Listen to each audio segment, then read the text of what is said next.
बिस्मिल्लाहिर्रहमानिर्रहीम। अस्सलाम वालेकुम नाज़रीन, आज की वीडियो में मैं आपसे बहुत ही ज़बरदस्त रेमेडी शेयर करने वाली हूँ। चेहरे के खुले मसाम यानी ओपन पोर्स के लिए बहुत ही ज़बरदस्त टिप शेयर करूँगी। अक्सर ख़वातीन के चेहरे के मसाम खुल जाते हैं, बिलखसूस नाक के मसाम इस तरह नज़र आते हैं जैसे कि सुराख हो।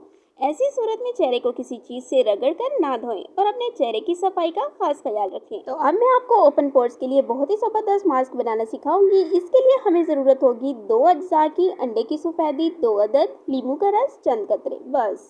तो आपने ये मास्क बनाना कैसे है? अंडे की सफ़ेदी लें, इसमें चंद कतरे नींबू का रस डालें, इसे मिक्स करके अपने चेहरे पर अच्छे तरीके से लगाएं। कुछ मिनट बाद जब आपको ये मास्क खुश्क महसूस होने लगे तो इसे ठंडे पानी से धो लें। बहुत ही ज़बरदस्त मास्क है और इसके आपको 2 फायदे मिलेंगे। एक तो ये मास्क आपके चेहरे के खुले मसाम को बंद करके आपकी स्किन को टाइट करेगा और दूसरा फायदा ये होगा कि आपके चेहरे पर आने वाली चिकनाई को कंट्रोल करके आपकी रंगत भी निखारेगा।